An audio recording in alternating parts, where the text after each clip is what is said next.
The Galapagos. Proof an entirely new world exists just a stone's throw away.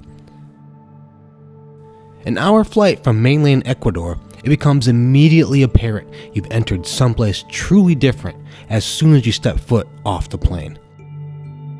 Of the 18 major islands and dozens of secondary islands, most excursions begin and end on Santa Cruz, an island comfortably in the middle of the archipelago.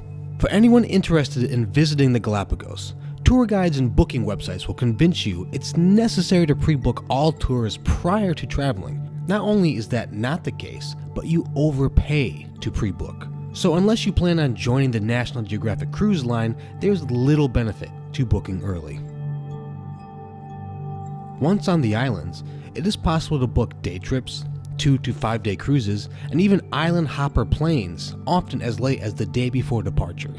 When staying in Puerto Ayora, the largest town, not only in Santa Cruz, but all the islands, tour agents are located every few storefronts, and nearly all will offer special discounted prices for booking last minute.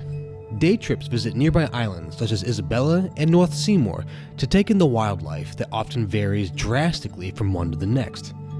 Snorkeling is also often part of the day trips. While many of the islands can be visited just for the day, others require multi-day cruises. Islands such as Hispaniola, which is a favorite destination for sleeping sea lions, takes 12 hours to reach by boat. But with small cruises capable of holding a few dozen people at a time departing daily, you can save money and book passage upon arrival. When not hopping on boats or trekking along uninhabited islands, you'll spend the rest of your time in town. Puerto Ayora maintains a similar vibe to other beachfront villages around the globe, complete with repetitive souvenir shops, a brewery, and a handful of restaurants geared more towards tourists than locals. There's no shortage of unique flavors to explore though, especially as the available seafood changes throughout the year based on the seasonal fishing requirements put in place by the islands.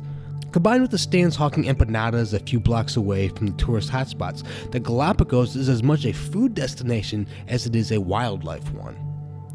With plenty to see, eat, and do, you'll never find yourself bored. Instead, the only problem you'll likely face is not having enough time to explore, swim, climb, and visit every island in the Galapagos in just one trip.